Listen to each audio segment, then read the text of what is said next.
परमात्मने नमः। महर्षि पतंजलि कृत योग दर्शन प्रत्यक्षानुभूत व्याख्या। महर्षि पतंजलि कृत योग दर्शन के 4 पाद अर्थात 4 अध्याय हैं। समाधिपाद, साधनपाद, विभूतिपाद और कैवल्यपाद। समाधिपाद का पहले वर्णन कर उन्होंने योग की विशेषताओं पर प्रकाश डाला, जिससे रुचि जागृत हो। वहां तक पहुंचने की साधना बता दी। साधना से ईश्वरीय विभूतियों का प्राकट्य होगा और अंत में अविनाशी परम पद कैवल्य पद की प्राप्ति का विधान प्रस्तुत किया गया है। प्रथम अध्याय समाधिपाद। शास्त्र के आरंभ में ही प्रश्न स्वाभाविक है कि योग मूलतः है क्या?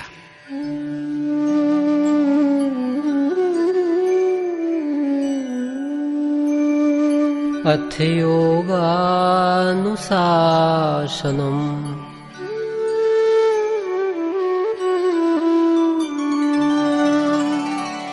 अब आरंभ करते हैं योग शास्त्र। योग है क्या? योग एक अनुशासन है। अनुशासित किसे करें? पास पड़ोस को, एक दूसरे को, एक देश दूसरे देश को? एकांत में चिंतन करने वाला किसे अनुशासित करे? नियंत्रित किसे करना है? इस पर कहते हैं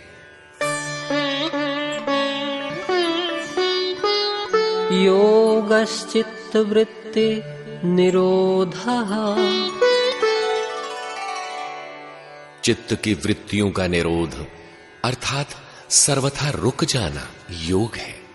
वृत्ति तो एक तरंग है, मन में उठने वाली संकल्पों की लहर।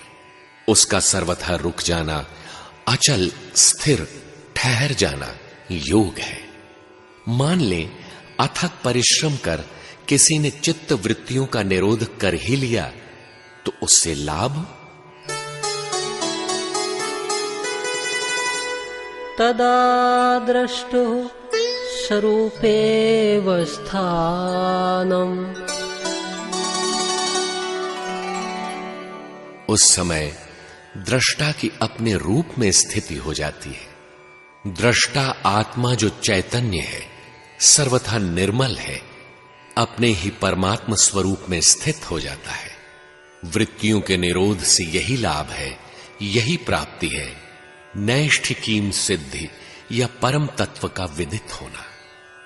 प्रश्न उठता है, चित्त वृत्तियों का निरोध होने से पहले क्या दृष्टा अपने स्वरूप में स्थित नहीं रहता? उस समय दृष्टा का क्या स्वरूप रहता है? इस पर कहते हैं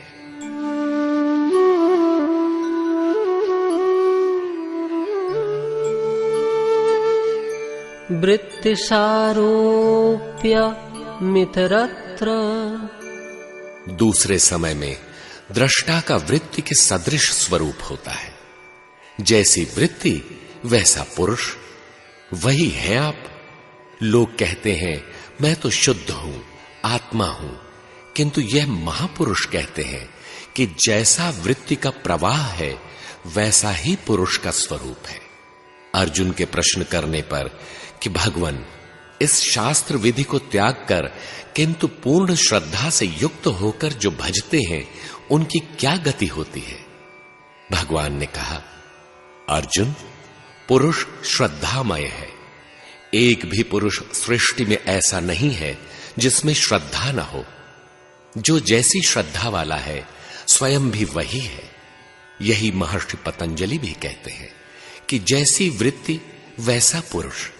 चित्त वृत्ति निरोध और स्वरूप में स्थिति से पूर्व वृत्ति का जैसा प्रवाह है वैसा ही आपके लिए दृष्टा है। वृत्ति से होकर परमात्मा का उतना ही प्रतिबिंब प्राप्त होगा। प्रश्न उठता है, यह वृत्ति क्या है? वृत्तियों का स्वरूप क्या है?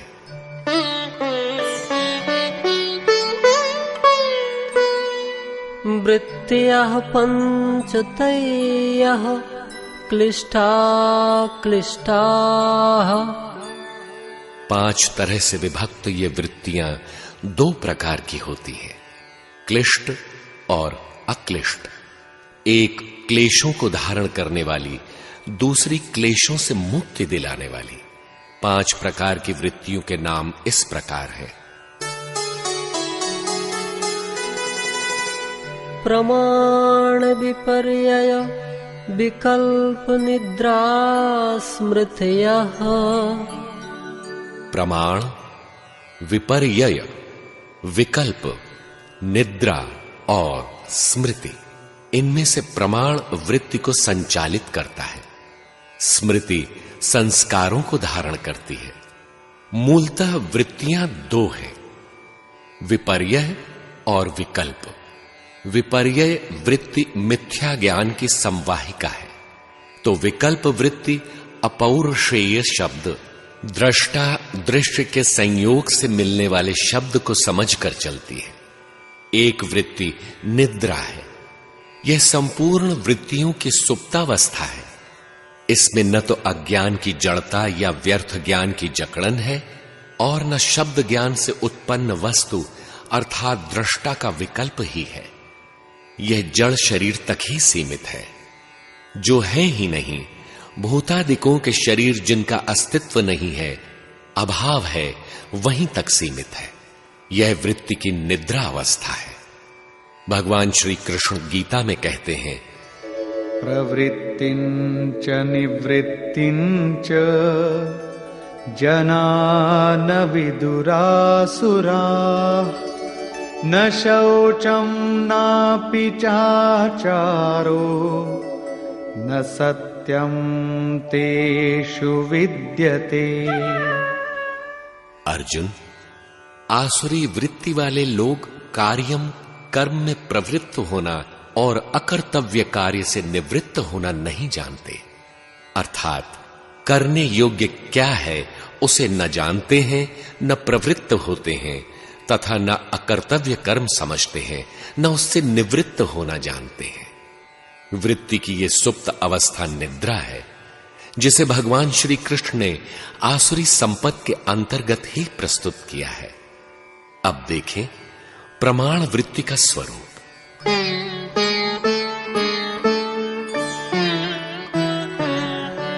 प्रत्यक्षानुमानागमाः प्रमाणानि।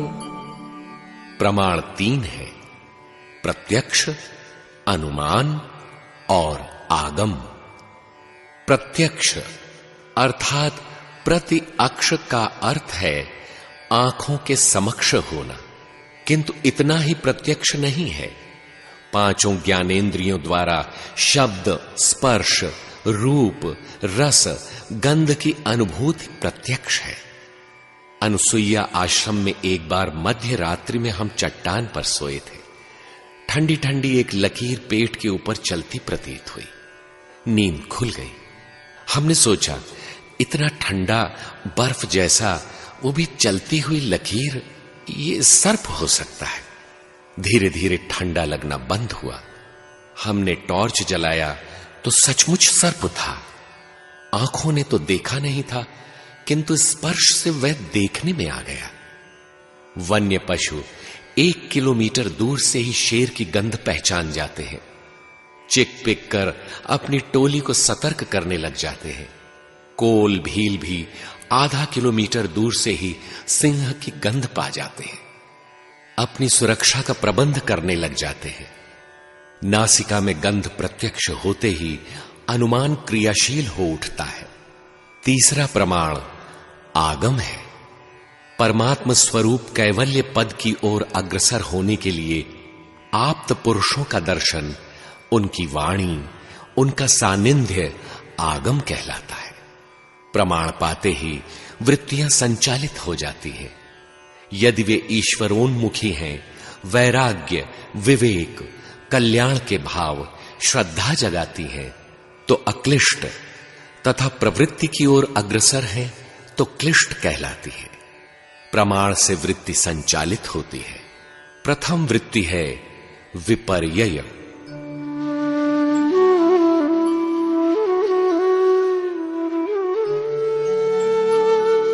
विपर्ययो मिथ्या ज्ञानम अतद्रूप प्रतिष्ठम। जो उस वस्तु के स्वरूप में प्रतिष्ठित नहीं है, ऐसा मिथ्या ज्ञान विपर्यय है। अस्तित्वहीन वस्तुओं में आसक्ति विपर्यय है। भगवान श्री कृष्ण कहते हैं, अर्जुन, आसुरी संपत्ति को प्राप्त पुरुष सोचता है कि मेरे पास इतना धन है, उतना होगा, मैं बड़े कुटुंब वाला हूं, मेरे द्वारा यह शत्रु मारा गया, उसे मारूंगा, यज्ञ करूंगा, दान करूंगा, यश को प्राप्त करूंगा, और इस प्रकार कभी न पूर्ण होने वाली अनंत इच्छाओं, वासनाओं का सदैव आश्रय लिए रहता है। ऐसे पुरुष शनै शनै घोर नरक में गिरते हैं। वे अंधकार की ओर उन्मुख हैं। यह वृत्ति संपूर्ण की संपूर्ण क्लिष्ट है, किंतु इसे कहीं प्रमाण मिल गया, जैसे आप्त पुरुषों का दर्शन, तत्काल यह क्लिष्ट वृत्ति अक्लिष्ट की ओर उन्मुख हो जाएगी। वाल्मीकि, अंगुलीमाल इत्यादि की वृत्ति में सत्पुरुषों के दर्शन से परिवर्तन का सूत्रपात हो गया। पूज्य परमहंस जी महाराज के साहचर्य से सती अनुसुईया क्षेत्र में दस्युओं के एक गिरोह का हृदय परिवर्तन हो गया। उसका सरदार संत हो गया। दूसरी वृत्ति है विकल्प। शब्द ज्ञानानुपाते वस्तु शून्यो विकल्पः। जो ज्ञान शब्द जनित ज्ञान के साथ साथ होने वाला है, जिसका विषय वस्तु वास्तव में नहीं है, वह विकल्प है। इसी पाद के 42वें सूत्र में है, तत्र शब्दार्थ ज्ञान विकल्पैः संकीर्णा सवितर्का समापत्ति।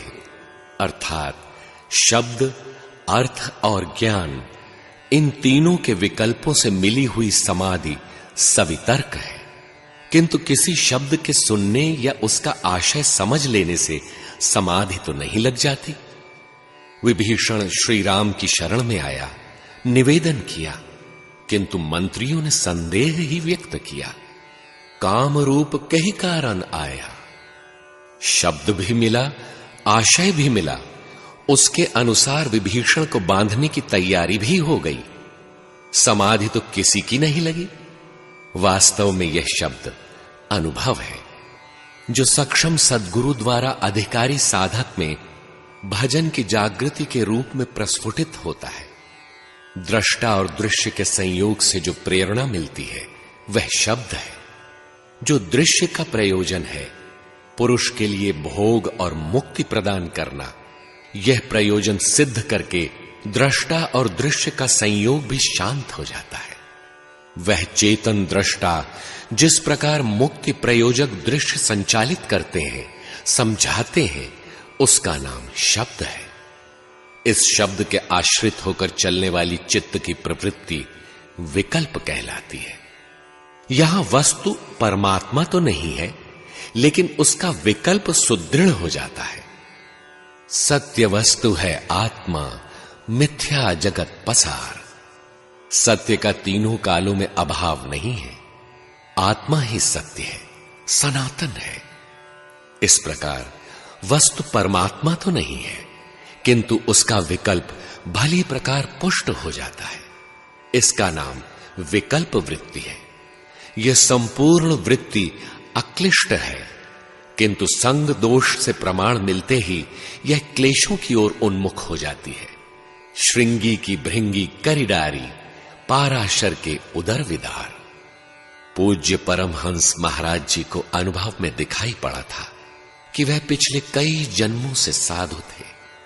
पिछले जन्म में आवागमन से निवृत्ति होने ही वाली थी कि एक दो कौतूहल मन में होने लगे कि ये शादी विवाह होता क्या है। कुछ एक महात्मा गांजा पीकर झूम क्यों रहे हैं। मन की इतनी सी फिसलन के कारण एक जन्म और लेना पड़ा। महाराज जी सर्वथा अक्लिष्ट वृत्ति में चल रहे थे। मन में स्फुरण से क्लिष्ट वृत्ति में आ गए। शब्द पर महापुरुषों ने बहुत बल दिया है।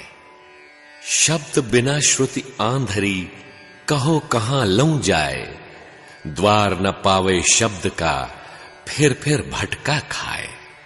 शब्द के बिना चिंतन में जो सुरति लगाई जाती है अंधी है।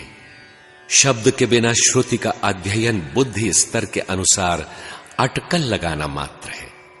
यदि शब्द का द्वार नहीं मिला, भजन जागृत नहीं हुआ, शब्द अर्थ और उसका ज्ञान समझते हुए आचरण में ढालते नहीं बना, तो बार बार भटकना पड़ता है, अनुभव को भी पढ़ना पड़ता है।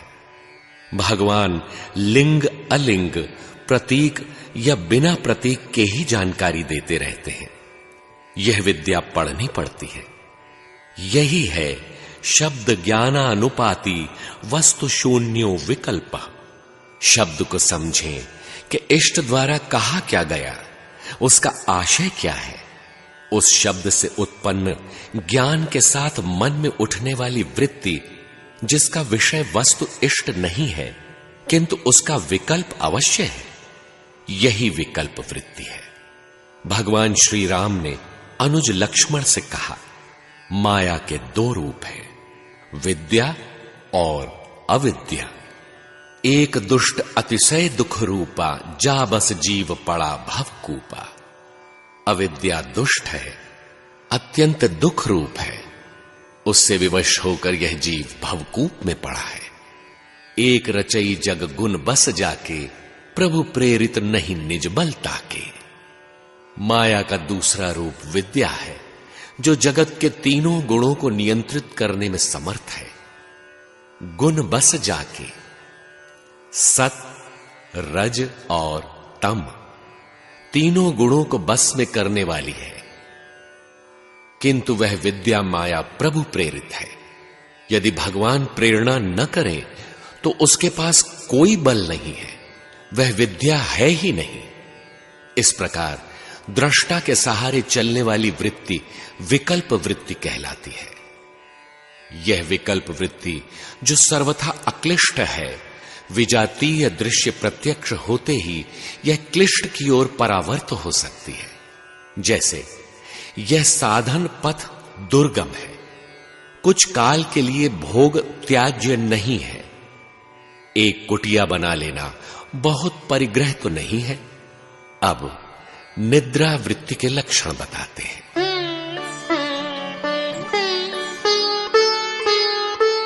अभाव प्रत्ययालंबना वृत्तिर्निद्रा। अभाव के ज्ञान का अवलंबन करने वाली वृत्ति निद्रा है। न तो यह संसार के मिथ्या ज्ञान से बंधी है और न शब्द से उत्पन्न ज्ञान ही है। यह वृत्ति की सुप्तावस्था है, जब व्यक्ति न प्रकृति की ओर गतिशील है और न स्वरूप की ही ओर गतिशील है। इन महापुरुष ने इसे भी वृत्ति की सुप्तावस्था माना है। यह वृत्ति निद्रा है। या निशा सर्वभूतानाम तस्याम जागर्ति संयमी। जगत रूपी रात्रि में सभी अचेत पड़े हुए हैं, यह निद्रा वृत्ति है। जगत रूपी रात्रि में प्रायः लोग प्रकृति में आसक्त रहते हैं, किंतु निद्रा वृत्ति वाला प्रकृति की जड़ता से भी नहीं बंधा है। मान ले दो मार्ग हैं, एक पर प्रकाश ही प्रकाश और दूसरा अंधकार से परिपूर्ण। दोनों के मध्य एक पगडंडी पर कोई व्यक्ति चला जा रहा है, एक पांव इस मार्ग पर, दूसरा उस मार्ग पर। कभी इधर देखता है, कभी उधर। यह निद्रा की वृत्ति है, न संसार की ओर न स्वरूप की ओर। हम भी जब पूज्य महाराज जी की शरण में आए, महाराज श्री ने कहा, कुछ छऊ नहीं जानत है। वास्तव में हमें कुछ भी जानकारी नहीं थी, एकदम निद्रा वृत्ति। न तो संसार की जड़ता थी, न भगवान की राह का ज्ञान था। यह निद्रा वृत्ति भी सदैव नहीं रहेगी। ज्यों ही कुछ प्रत्यक्ष हुआ, अनुमान लगा, वृत्ति गतिशील हो उठेगी। शुभ प्रत्यक्ष हुआ तो अक्लिष्ट वृत्ति, अशुभ पड़ा तो वृत्ति क्लिष्ट हो जाएगी। किसी वैभव संपन्न व्यक्ति को देखा, सांसारिक जीवन में सफलता की कामना करने लगा, जो है ही नहीं। मिथ्या ज्ञानम की ओर आकृष्ट हो क्लिष्ट वृत्ति का सृजन कर बैठा। कहीं आगम प्रमाण मिल गया, महापुरुष का दर्शन, तो वह परमात्मा की ओर उन्मुख हो जाएगा, अक्लिष्ट वृत्ति प्रवाहित हो जाएगी। यह संपूर्ण वृत्तियां जिस पर अंकुरित होती हैं, वह धरातल है स्मृति।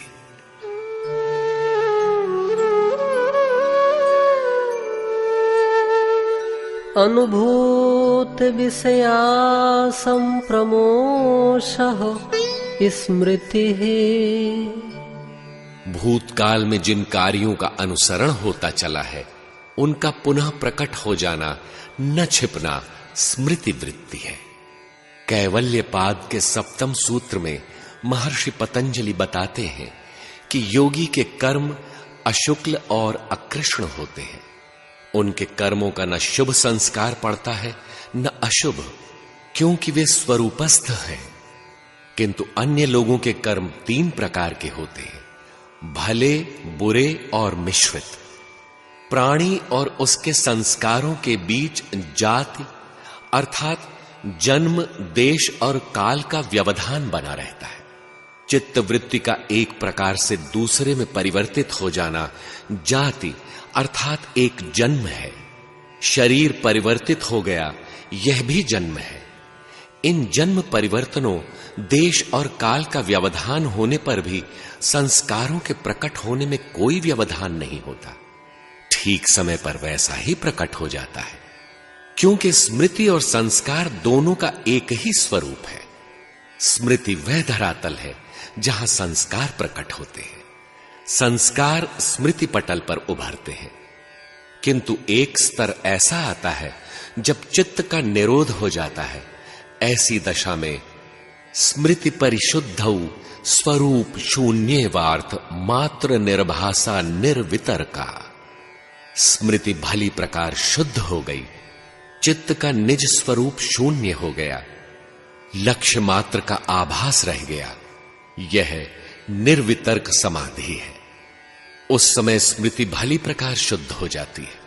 उसमें न कुछ भला अंकुरित होता है न बुरा, क्योंकि चित्त का स्वरूप ही शून्य हो गया। अंतिम संस्कार भी उभर कर सामने आ चुका, फल दे चुका और शांत हो चुका। उस समय स्मृति पूर्णतः शुद्ध है, किंतु जीवित है। स्मृति कोई वृत्ति नहीं है। महर्षि ने वृत्तियों को समझाने के लिए 5 तरीके से बांटा है। उनमें से यह ऐसा धरातल है जिस पर शेष वृत्तियां उद्भूत होती हैं। अंतिम संस्कार के निकलते ही चित्त का स्वरूप शून्य सा हो जाता है, स्मृति परिशुद्ध हो जाती है, केवल लक्ष्य मात्र का आभास रह जाता है। उस समय निर्वितर्क समाधि की अवस्था आ जाती है। अतः स्मृति वह धरातल है जिस पर पूर्व में अनुसरण किए हुए अनंत काल के संस्कार अंकुरित होते हैं। ये क्लिष्ट भी हो सकते हैं, अक्लिष्ट भी। श्रीमद् भगवद गीता में भगवान श्री कृष्ण कहते हैं, इस अविनाशी योग को मैंने कल्प के आदि में सूर्य से कहा था। सूर्य ने अपने पुत्र आदि मनु से इसी को कहा। उन्होंने कुछ दिया नहीं, केवल कहा। मनु ने उसे अपनी स्मृति में धारण कर लिया। यह आध्यात्मिक प्रक्रिया आरंभ से ही चली आ रही है। मानव के प्रादुर्भाव के साथ ही यह प्रसारित हुई और तब से लेकर अब तक वृत्ति के 2 ही रूप हैं, दैवी संपद और आसुरी संपद। एक परम श्रेय प्रदान करती है, अक्लिष्ट है, तो दूसरी अधोगति की ओर ले चलती है, क्लिष्ट है। यही है शुभ अशुभ, प्रवृत्ति मार्ग, निवृत्ति मार्ग, सजातीय विजातीय, विद्या अविद्या। अर्थात विद्या जो परम गति प्रदान करती है, अविद्या जो भवकूप में भरमाती है। यही है पुण्यमयी प्रवृत्ति, पापमयी प्रवृत्ति, धर्म क्षेत्र, कुरुक्षेत्र। कालक्रम से भाषाएं बदलती गईं, इनके संबोधन बदलते गए, किंतु वृत्तियां 2 ही रहीं। एक ईश्वरोन्मुखी वृत्ति और दूसरी अनंत योनियों में बार बार भटकाने वाली वृत्ति। किंतु महर्षि पतंजलि ने इन वृत्तियों की गति को समझने समझाने के लिए इन्हें 5 दृष्टियों से लिया। वृत्ति संचालित कैसे होती है? प्रमाण से। वृत्ति किस धरातल पर अंकुरित होती है? स्मृति पटल पर। यदा कदा यह सुषुप्त रहती है तो निद्रा। यह चलती है किसकी प्रेरणा से? किस दिशा में? विपरीत ज्ञान की जड़ता का बंधन है तो विपर्यय तथा दृष्टा दृश्य के संयोग से जो शब्द मिलता है उसको समझना और लगना यह विकल्प है। इस प्रकार वृत्तियों को कई दृष्टियों से रेखांकित किया गया है जिससे साधक सरलता से वृत्तियों की चाल को समझ सके और चल सके। वृत्तियां शांत कैसे हो? वृत्तियों का निरोध कैसे हो? इसके लिए आरंभिक उपाय बताते हैं। अभ्यास वैराग्याभ्याम तन्निरोधः। उन चित्त वृत्तियों का निरोध अभ्यास और वैराग्य से होता है। इन्हीं से साधन का आरंभ है। पूर्ति पर्यंत ये साथ चलते हैं। इन दोनों में से प्रथम अभ्यास का स्वरूप देखें।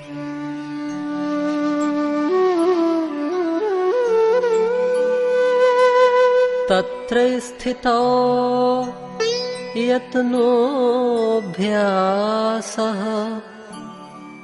चित्त की स्थिरता के लिए जो यत्न किया जाता है वह अभ्यास कहलाता है।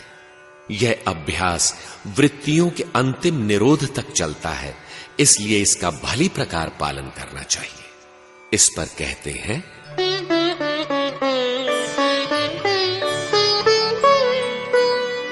सतु दीर्घ काल नैरंतर्य सत्कारा सेवितो दृढ़ भूमि।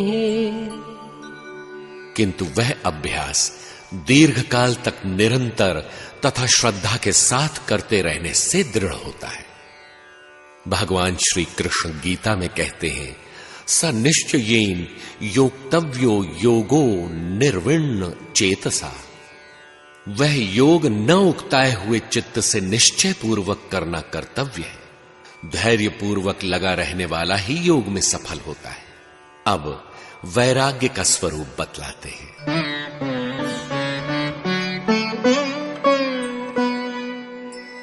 दृष्टानुश्रविक विषय वितृष्णस्य वशीकार संज्ञा वैराग्यम। लोक और परलोक के देखे सुने विषयों में तृष्णा रहित चित्त की वशीकार नामक अवस्था वैराग्य है। अर्थात संसार में जो कुछ देखा सुना गया है, यहां से लेकर स्वर्ग तक के भोगों में राग का त्याग वैराग्य कहा गया है। यही वैराग्य अभ्यास संपन्न होने पर पुरुष विदित हो जाता है, जिससे पर वैराग्य की अवस्था आती है।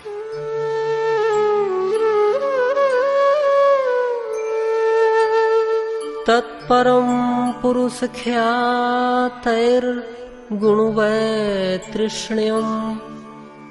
पुरुष अर्थात परम तत्व परमात्मा के ज्ञान से दृष्टा की स्वरूप में स्थिति हो जाती है। उस समय प्रकृति के गुणों में तृष्णा का सर्वथा अभाव पर वैराग्य है। वैराग्य की पराकाष्ठा है। भगवान श्री कृष्ण गीता में कहते हैं, रसवर्जम रसोप्यस्य परम दृष्टवा निवर्तते। इंद्रियों को विषयों से समेटने वालों का राग भी परम तत्व परमात्मा का साक्षात्कार करके निवृत्त हो जाता है। जब श्रेष्ठतर कुछ भी प्राप्तव्य नहीं है तो साधक तृष्णा भी करे तो किसमें? जिस पुरुष के ज्ञान से पर वैराग्य की उपलब्धि हुई है, उसका स्वरूप क्या है? पूर्ण ज्ञान की पूर्व अवस्था का चित्रण करते हुए कहते हैं,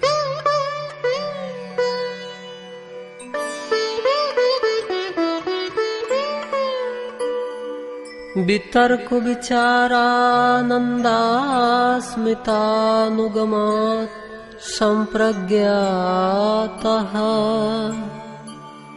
वितर्क, विचार, आनंद तथा अस्मिता के साथ जो समाधि होती है वह संप्रज्ञात कहलाती है।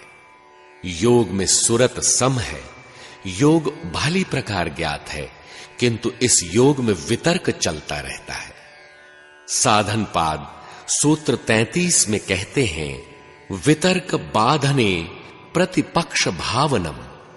योग साधन में विरोधी भाव आने पर उनमें कमजोरी देखना, उनके द्वारा होने वाली अनिष्ट की भावना करके उनसे बचना प्रतिपक्ष भावना है। ऐसे वितर्क भी उठते हैं, उनके निवारण के लिए विचार भी चलता रहता है। ज्यों ही निवारण हुआ, आनंद भी है। और अस्मिता प्रकृति पुरुष का मिश्रण, इनसे मिलीजुली चित्त का जो समाधान है वह संप्रज्ञात योग की अवस्था है। अब देखें प्राप्ति।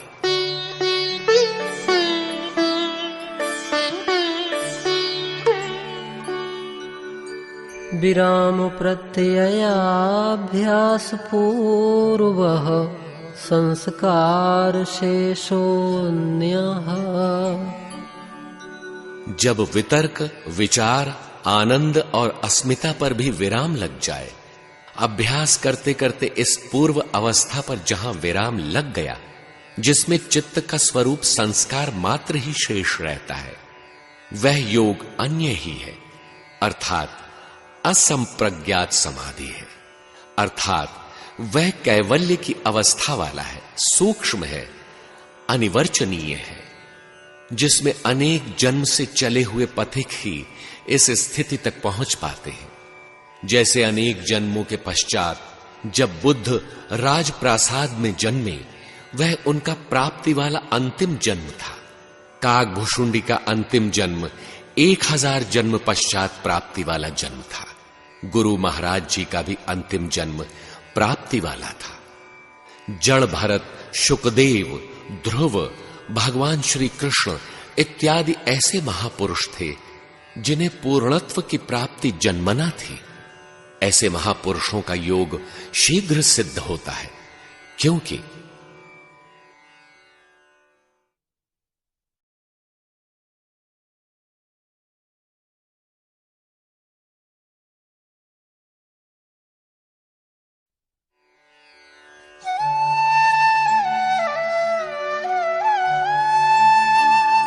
भव प्रत्ययो विदेह प्रकृति लयानाम्। भजन करते करते जिनकी विदेहावस्था आ गई, प्रकृति लय हो चली है, ऐसे योगियों को इस योग की प्राप्ति में भाव प्रत्यय अर्थात जन्म ग्रहण करना ही माध्यम होता है। भजन का विशेष सहयोग नहीं रहता।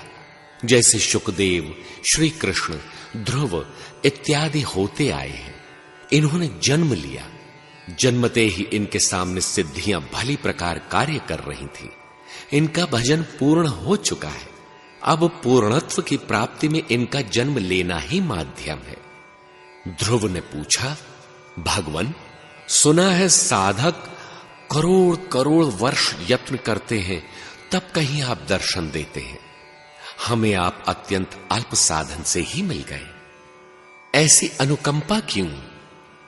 भगवान ने कहा, वत्स, तुम कई जन्मों से भजन करते आए हो।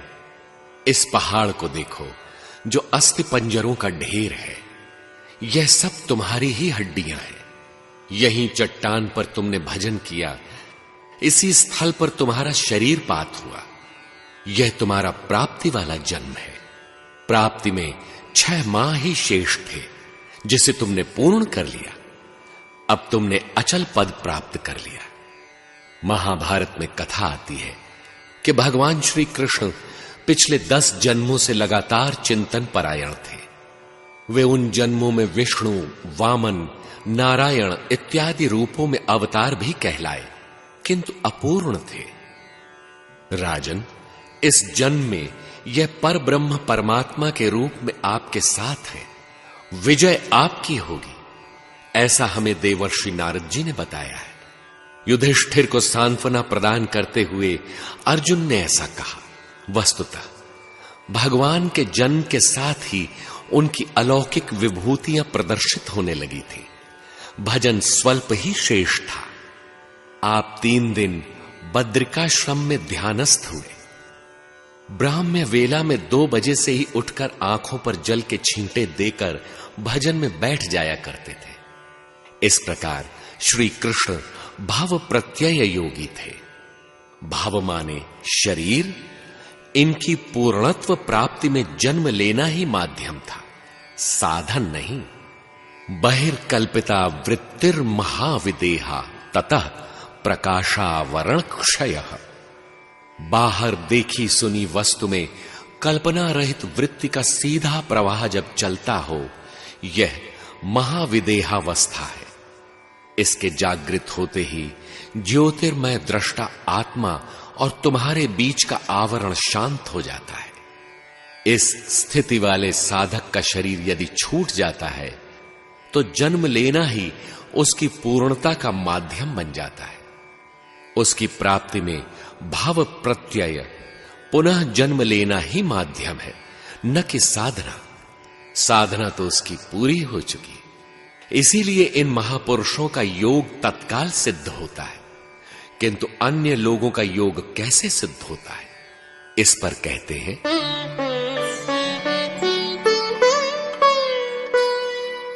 श्रद्धा वीर स्मृति समाधि प्रज्ञा पूर्वक इतरेषाम। दूसरे साधकों का चित्त वृत्ति निरोध और लक्ष्य प्राप्ति रूप योग श्रद्धा, वीर्य, स्मृति, समाधि और प्रज्ञा पूर्वक क्रमशः सिद्ध होता है। पहले तो ईश्वर पथ में श्रद्धा आवश्यक है। भगवान श्री कृष्ण कहते हैं कि बिना श्रद्धा के होमा हुआ हवन, दिया हुआ दान, किया हुआ कर्म सब व्यर्थ चला जाता है। इसलिए श्रद्धावान लभते ज्ञानम तत्परः संयतेन्द्रियः ज्ञानम लब्ध्वा पराम शांतिम अचिरेणाधिगच्छति। अर्जुन, श्रद्धावान, संयतेन्द्रिय तथा तत्परायण पुरुष उस ज्ञान को प्राप्त होता है जिसे प्राप्त करने के पश्चात कुछ भी पाना शेष नहीं रहता। ईश्वर पथ में श्रद्धा भाव अनिवार्य है। श्रद्धा के बिना भगवान से कुछ मिलता ही नहीं, सब व्यर्थ चला जाता है। इसलिए इस पथ में श्रद्धा अनिवार्य है, वो भी केवल ईश्वर के प्रति। ईश्वर के स्वरूप की चर्चा महर्षि इसी पाद के 24वें सूत्र में करेंगे। इस पथ में दूसरी आवश्यकता मन की दृढ़ता है। साधक को शौर्य के साथ कमर कसकर साधना में लगना चाहिए। ऐसा न हो कि थोड़ा कष्ट मिलते ही पीछे हट गए। ध्रुव, प्रहलाद या मीरा की तरह टेक के साथ लगने का विधान है। साधक को लक्ष्य सदैव स्मृत रहना चाहिए। सदैव सचेतावस्था अनिवार्य है। खाते पीते उठते बैठते प्रत्येक क्रियाकलाप के साथ सुरत लक्ष्य पर टिकी रहे। सुरत जिह्वा के स्वाद या इंद्रिय भोगों में रस न लेने लगे। ईश्वरीय संदेशों निर्देशनों को पकड़ने वाली बुद्धि प्रज्ञा कहलाती है। प्रज्ञा पूर्वक क्रम क्रम से यह योग सिद्ध होता है। पूर्ण श्रद्धा, पूर्ण पराक्रम तथा पूर्ण स्मृति के साथ रहने वाले साधकों के कई स्तर हैं। तीव्र संवेगानाम आसन्नः। जिनके साधन की गति तीव्र है उनके लिए यह योग शीघ्र सिद्ध होता है। अभ्यास और वैराग्य की साधना में आने वाले विघ्नों को टालते हुए अपने लक्ष्य पर अडिग रहने वाले चित्त वृत्तियों का निरोध शीघ्र कर लेते हैं। साधना की मात्रा भी प्राप्ति काल को प्रभावित करती है। मृदुमध्याधिमात्रत्वात् ततोऽपि विशेषः। साधना की हल्की, मध्यम और उच्च मात्रा के अनुसार तीव्र गति से चलने वाले योगियों की सिद्धि में भी भेद हो जाता है। प्राप्ति काल में कुछ अंतराल बढ़ जाता है। किसी साधक के अंतराल में संस्कारों का वेग अधिक है, किसी के संस्कार अल्प है। उसी के अनुसार लक्ष्य की प्राप्ति में शीघ्रता अथवा विलंब हो सकता है। भगवान बुद्ध बोध गया में भजन कर रहे थे। 5 भिक्षु भी उन्हीं के समीप साधना कर रहे थे। एक दिन उन्होंने बुद्ध को भोजन करते देखा। उन्होंने बुद्ध को शरीर में आसक्त समझ उनका साथ छोड़ अन्यत्र तप करने सारनाथ चले आए। इधर बुद्ध को स्थिति मिल गई। उन्हें आदेश मिला कि अल्प मल वालों का कल्याण करें। तथागत सीधे वहीं चले आए जहां वे 5 भिक्षु थे। दूर से ही गौतम को देखकर उन भिक्षुओं ने निश्चय किया था कि इनका अभिवादन न किया जाए, स्वागत में चरण न धुलाया जाए। किंतु ज्यों ही तथागत समीप पहुंचे सब खड़े हो गए। किसी ने तौलिया लिया, किसी ने जल प्रस्तुत किया, किसी ने आसन लगाया, किसी ने चरण प्रक्षालन कराया। तथागत बैठ गए। उन भिक्षुओं ने प्रश्न किया। बुद्ध का उपदेश आरंभ हुआ। उपदेश के दौरान ही एक को स्थिति मिल गई, दूसरे को 14 दिन पश्चात कैवल्य पद प्राप्त हो गया। तीसरे भिक्षु को उन्हीं उपदेशों पर चलकर 2 माह पश्चात परम नैष्कर्म्य सिद्धि प्राप्त हुई। जबकि उन सब ने साधन में एक जैसा ही श्रम किया था। यही कारण है कि तीव्र संवेग वालों में भी प्राप्ति में काल का भेद हो जाता है। अब बताते हैं अभ्यास किसमें करें। महर्षि ने पहले तो यह बतलाया कि वैराग्य और अभ्यास बिना उकताए चित्त से सांगोपांग निरंतर करने पर दृढ़ स्थिति वाला होता है। इससे चित्त वृत्तियां शांत और निरुद्ध हो जाती हैं। किंतु उन्होंने यह नहीं बताया कि अभ्यास में चित्त को कहां ठहराएं, आरंभ कहां से करें। इस पर कहते हैं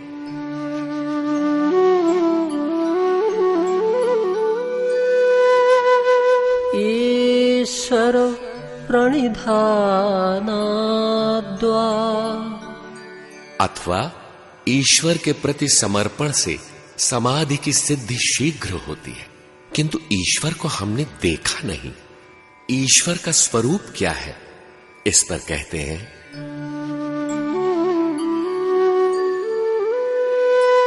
क्लेश कर्म विपाकाशैर परामृष्टः पुरुष विशेष ईश्वरः। क्लेश, कर्म, विपाक और आशय, इन चारों से जो अपरामृष्ट संबंधित नहीं है, पूर्णतः निर्लेप है, परे है, जो समस्त पुरुषों से उत्तम है, वह पुरुष विशेष ईश्वर है। यही ईश्वर की परिभाषा है। संसार क्लेश, कर्म, कर्मों के संग्रह और उसके आशय से बंधा है। इन सब से अत्यंत परे, अर्थात जैसे कभी कोई संबंध था ही नहीं, इतना परे विशेष पुरुष ईश्वर है। क्लेश अर्थात अविद्या, अस्मिता, राग, द्वेष और अभिनिवेश जो जीव के दुख के कारण है, शुभ अशुभ मिश्रित एवं शुभाशुभ रहित कर्म, उनके परिणाम और उन कर्म संस्कारों की वासना से जो सर्वथा उपराम है, ईश्वर है। देखें उस ईश्वर की विशेषता। तत्र निरतिशयं सर्वज्ञ बीजम्, वह ईश्वर सर्वज्ञता का कारण है। वह अनंत सर्वज्ञता का सहज स्रोत है। इसी प्रकार अन्यान्य गुणों का भी स्रोत है। बिना किसी सहयोग के वह सबको जानता है, सबको देखता है और समझता है। उसके लिए कुछ भी जानना शेष नहीं है। वह ईश्वर पूर्वेषामपि गुरुः कालेनानुवच्छेदात्। वह ईश्वर पूर्वेषाम, पूर्व में जो प्रत्याशी होते आए हैं उन गुरुओं का भी गुरु है, क्योंकि काले नान वच्छेदात, काल से उसका अवच्छेद नहीं है। वह अकाल पुरुष है। सृष्टि में अनंत गुरु हुए हैं, उनमें प्रवाहित गुरुत्व यही है, काल से परे है। भगवान श्री कृष्ण को गीता में गुरुर गरीयान, गुरुओं का भी परम गुरु कहा गया है। उस ईश्वर को कैसे पुकारें, उसका नाम क्या है? तस्य वाचकः प्रणवः, उस ईश्वर का वाचक नाम प्रणव, ओंकार, ओम है। गीता 17वें अध्याय के 23वें श्लोक में है, ओम तत् और सत। यह तीनों उस पर ब्रह्म परमात्मा का निर्देश करते हैं, स्मृति दिलाते हैं। इसी ओम के द्वारा यज्ञ, वेद और ब्राह्मण रचे गए हैं। ओमित्येकाक्षरम ब्रह्म, ओम इतना ही अक्षय ब्रह्म का परिचायक है। उस ईश्वर का नाम प्रणव है, क्योंकि प्राणों द्वारा ही उसका संचार है। प्रणव और ओम पर्यायवाची शब्द है।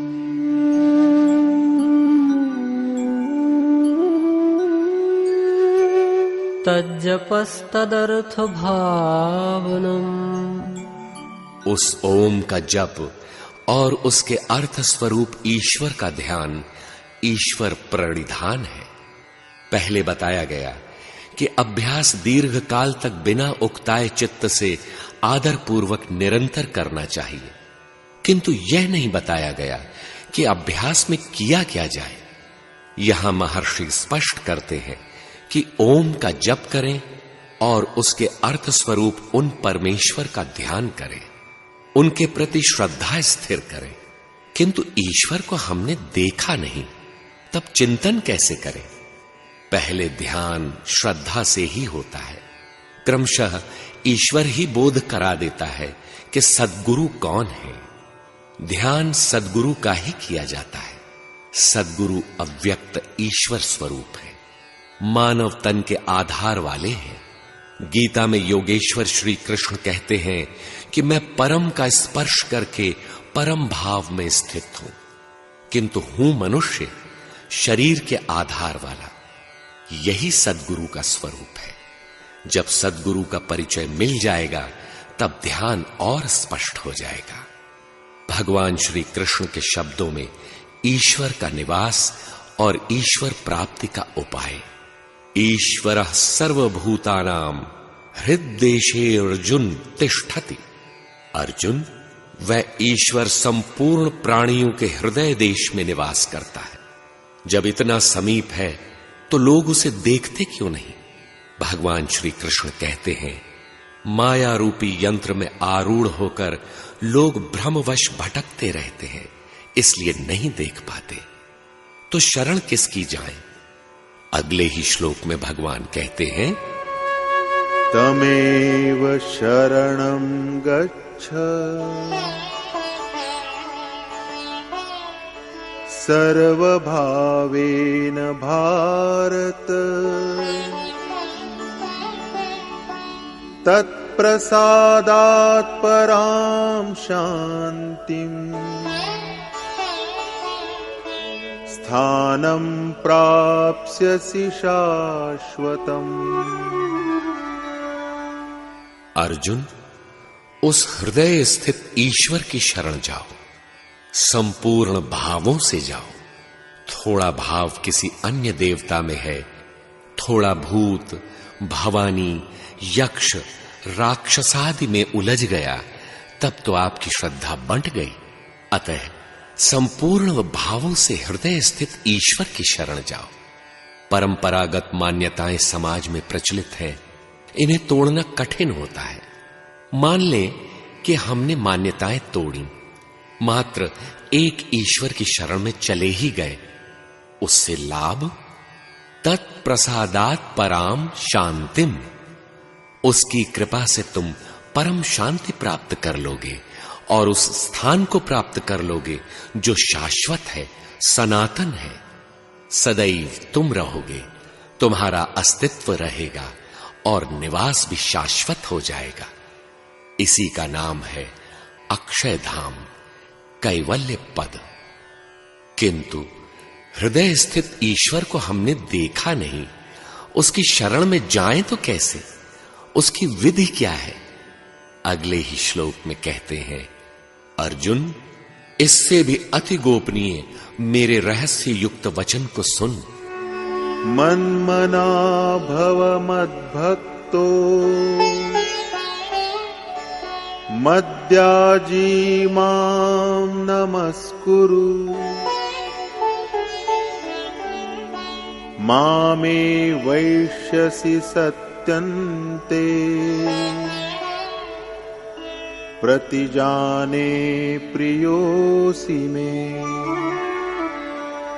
अर्जुन, मुझ में मन को लगा, मुझे नमस्कार कर, मेरा अनन्य भक्त हो। मैं सत्य कहता हूं, तू मुझ में निवास करेगा। सर्वधर्मान् परित्यज्य मामेकं शरणं व्रज अहं त्वा सर्वपापेभ्यो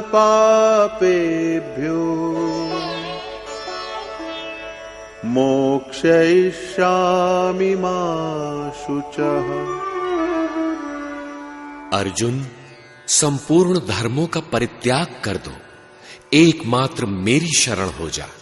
मैं तुझे संपूर्ण पापों से मुक्त कर दूंगा, तू शोक न कर। भगवान ने पहले 2 श्लोकों में बताया कि ईश्वर का निवास हृदय में है, उसकी शरण जाओ। अगले ही 2 श्लोकों में कहते हैं, नहीं, सारे धर्मों की चिंता छोड़ केवल मेरी शरण में आओ। मन तो एक है, संपूर्ण भाव हृदयस्थ ईश्वर पे भीतर लगाएं या दूसरा बाहर जो श्री कृष्ण खड़े हैं उनकी शरण में जाएं। वास्तव में यदि हृदय स्थित ईश्वर को प्राप्त करना है तो वर्तमान में जो ईश्वर भाव को प्राप्त शरीर में सद्गुरु हैं उनकी शरण में जाना होगा। श्री कृष्ण एक योगेश्वर एवं सद्गुरु थे, अतः संपूर्ण भावों से इन सद्गुरु की शरण जाना है। भगवान श्री कृष्ण ने कहा, मानुषीम तनुमाश्रितम, मैं परम का स्पर्श कर परम भाव में स्थित हूं, किंतु मनुष्य तन के आश्रित हूं। शरीर तो एक आधार है। ऐसे सद्गुरु के स्वरूप के ध्यान की विधि बतलाते हुए भगवान कहते हैं, यदक्षरं वेदविदो वदन्ति विशन्ति यद्यतयो वीतरागाः यदिच्छन्तो ब्रह्मचर्यं चरन्ति तत्ते पदं संग्रहेण प्रवक्ष्ये। प्रत्यक्षदर्शी महापुरुष जिसे अविनाशी कहते हैं, वीतराग महापुरुष, परम विरक्त जिसमें प्रवेश करते हैं, जिसे चाहने वाले ब्रह्मचर्य आदि कठोर व्रतों का पालन करते हैं, उस परम पद को मैं संक्षेप में कहूंगा। सर्वद्वाराणि संयम्य मनोहृदि निरुध्य च मूर्ध्याधायात्मनः प्राणम् आस्थितो योगधारणा। संपूर्ण इंद्रियों के दरवाजों को संयमित कर, वासनाओं से समेट कर, मन को हृदय देश में स्थिर कर, अंतःकरण में योग विधि धारण कर। ओमित्येकाक्षरं ब्रह्म व्याहरन् मामनुस्मरन् यः प्रयाति त्यजन् देहं स याति परमां गतिम्। ओम, जो अक्षय ब्रह्म का परिचायक है, उस नाम का जप करते हुए माम अनुस्मरन, मेरे स्वरूप का भली प्रकार ध्यान धरते हुए, सतत चिंतन करते हुए जो देहाध्यास का त्याग कर जाता है, तत्क्षण वह परम गति को प्राप्त हो जाता है। यहां श्री कृष्ण ने हृदयस्थ उस ज्योतिर्मय ईश्वर को प्राप्त करने के लिए ईश्वर की ही शरण जाने पर बल दिया। किंतु ईश्वर को हमने देखा नहीं, शरण जाएं तो कैसे? इस पर उन्होंने कहा कि मेरी शरण में आओ। श्री कृष्ण के ही शब्दों में वो एक सद्गुरु हैं, अर्थात ईश्वर की प्राप्ति के लिए ईश्वर भाव को प्राप्त सद्गुरु की शरण जाओ। सद्गुरु एक अवस्था है, एक स्थिति है। इन सद्गुरु की शरण, उनके चरणों का ध्यान ही एक उपाय है। भगवान कहते हैं, अर्जुन चातुर्वर्ण्यम मया सृष्टम, 4 वर्णों की रचना मैंने की, तो क्या 4 भागों में मनुष्यों को बांट दिया? भगवान कहते हैं, नहीं, गुण कर्म विभागशः, गुणों के माध्यम से कर्म को 4 श्रेणियों में बांटा। गुण एक पैमाना है, तराजू है। गुण 3 है, सात्विक, राजस और तामस। तामसी होगा तो आलस्य प्रमाद रहेगा, राजसी होगा तो कामनाओं का बाहुल्य रहेगा, सात्विक होगा तो धारणा ध्यान की पकड़ सहज हो जाएगी। इन गुणों के माध्यम से ही कर्म को 4 भागों में भगवान ने बांटा। योग विधि यज्ञ है, उसे क्रियान्वित करना कर्म है। गीता के अनुसार कर्म केवल आराधना है, चिंतन है, योग की निश्चित विधि है, इसीलिए इसे नियत कर्म कहा गया। इस नियत कर्म को भगवान ने 4 भागों में बांटा, अति उत्तम, उत्तम, मध्यम और निकृष्ट।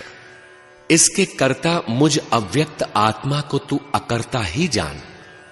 आप बोलते हैं शरीरधारी हैं, विभाजन करते हैं, तो आप अकर्ता क्यों? इस पर भगवान कहते हैं, न मां कर्माणि लिम्पन्ति न मे कर्म फले स्पृहा इति मां योऽभिजानाति कर्मभिर्न सबध्यते। अर्जुन, कर्म मुझे लिपायमान नहीं करते, क्योंकि कर्मों के फल में मेरी स्पृहा नहीं है। इस कर्म का फल है परमात्मा। परम तत्व परमात्मा का दर्शन, स्पर्श और स्थिति मुझसे भिन्न नहीं है। मैं वही अव्यक्त स्वरूप हूं। कर्मों का फल मुझसे विलग नहीं है। इति माम यो अभिजानाति, इस स्तर से जो भी मुझे जान लेता है, उसे भी कर्म नहीं बांधते। श्री कृष्ण जो भी रहे हों, पुरुषोत्तम, परब्रह्म, वह स्थिति सबके लिए सुलभ है।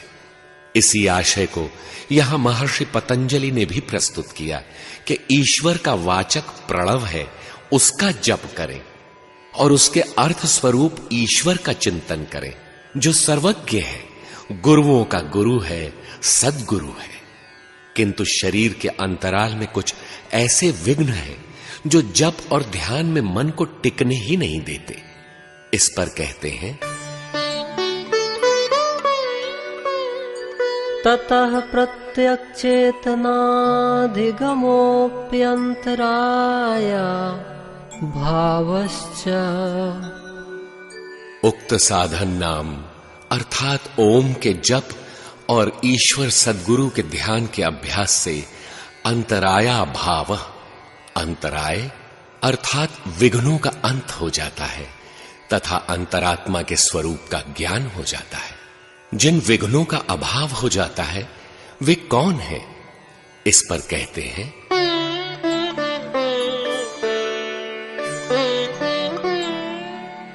व्याधिस्त्यान् संशय प्रमादालस्य अविरति भ्रांति दर्शन अलब्ध भूमिकत्वान् अनुवस्थितत्वानि चित्त विक्षेपास्ते अंतरायाः। व्याधि, स्तेयान, संशय, प्रमाद, आलस्य, अविरति, भ्रांति दर्शन, अलब्ध भूमिकत्व और अनवस्थितत्व, ये 9 चित्त के अंतराय हैं, आंतरिक विघ्न है। बाह्य संग दोष न होने पर भी साधक को भीतर ही भीतर उद्वेलित कर देते हैं, जिससे साधन में मन नहीं लगता। इन विघ्नों में सर्वप्रथम व्याधि अर्थात रोग है। शरीर या किसी इंद्रिय में रोग उत्पन्न हो जाना, चित्त का उससे प्रभावित हो जाना और चिंतन छूट जाना व्याधि है।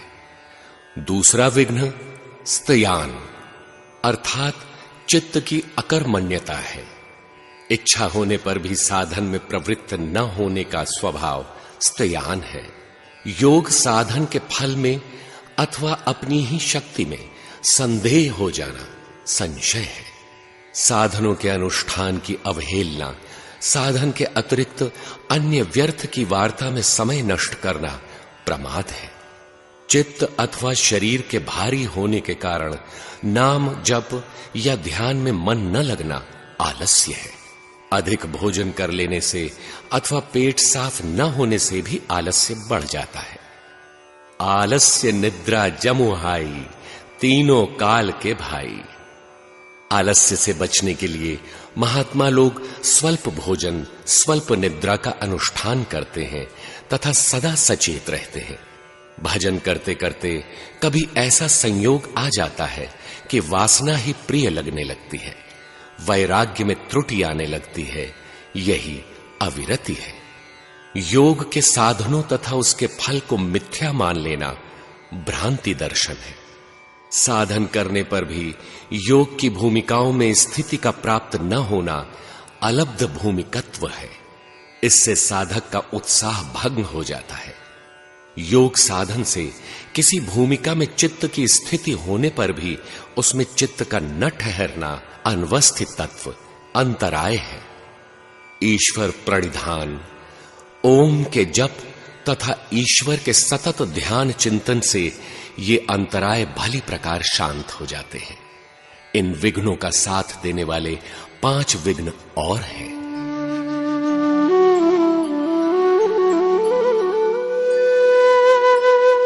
दुःखदार मनस्यांग में जयत्वा श्वास प्रश्वासा विक्षेप सह भुवः। दुख, मन का क्षोभ, अंगों में कंपन, अनियमित श्वास प्रश्वास, ये 5 विघ्न विक्षेप सह भुवः। व्याधि, स्त्यान, संशय, प्रमाद आदि उपर्युक्त 9 विक्षेपों के साथ उत्पन्न होते हैं। दुख 3 प्रकार के हैं, दैहिक, दैविक और भौतिक। देहजन्य विकार से चिंतन में मन न लगना दैहिक दुख है, जैसे वायु का प्रकोप, स्नायविक व्याधियां इत्यादि। शरीर में रोग अथवा वासनाओं से चित्त की चंचलता दैहिक दुख का कारण है। जल तथा वायु द्वारा भूकंप, अतिवृष्टि, अनावृष्टि, अत्यधिक ग्रीष्म, शीत इत्यादि दैविक दुख कहे जाते हैं। जड़, चेतन, स्थावर प्राणियों द्वारा मिलने वाला आघात भौतिक दुख है। जैसे भगवान महावीर भजन में बैठे थे, किसी चरवाहे ने उनके कान में कुश की कील ठोंक दी। बहुत से साधक कहते हैं, ये सज्जन ठीक नहीं है, हमसे द्वेष रखते हैं। आप भजन करने आए हैं या लोगों की भावना संग्रह करने? मन में अनमनापन, खिन्नता, इच्छा के विरुद्ध घटित होने पर क्षोभ इत्यादि दौर मनस्य हैं। अंगों में आकस्मिक कंपन अंगमेजयत्व है। चिंतन में सुरत स्थिर होते ही जिस पल मन विचारों से रिक्त होता है, शरीर को एक झटका सा लगता है। साधक उछल पड़ता है, आगे पीछे दाएं बाएं कहीं गिर भी सकता है। इससे सतर्क करते हुए पूज्य महाराज जी निर्देश देते थे कि साधक का आसन न अति नीचा और न अत्यंत ऊंचा ही होना चाहिए। इस प्रकार शारीरिक कंपन अंगमेजयत्व है और कभी कभी इन व्याधि इत्यादि अंतरायों के प्रभाव से योग का सांगोपांग अनुष्ठान नहीं हो पाता। योग के किसी अंग के अनुपालन में त्रुटि आ जाने से मन खिन्न हो जाता है। हठात श्वास का बाहर निकल जाना भी योग का सह विक्षेप है। जो कुछ भी साधक ने थोड़ा बहुत सीखा है, न चाहते हुए भी उस जानकारी का व्यक्त हो जाना प्रश्वास संबंधी विक्षेप है। अनधिकारी द्वारा उपदेश एक ऐसी ही चेष्टा है। उसी तरह श्वास संबंधी विक्षेप क्लिष्ट संकल्प, बाह्य संकल्पों का साधक के भीतर प्रवेश कर जाना है, जिससे साधक व्यर्थ चिंतन करने लग जाता है। ये विघ्न बार बार मन को उद्वेलित करते ही रहते हैं। इन्हें शांत करने के उपायों पर महर्षि प्रकाश डालते हैं।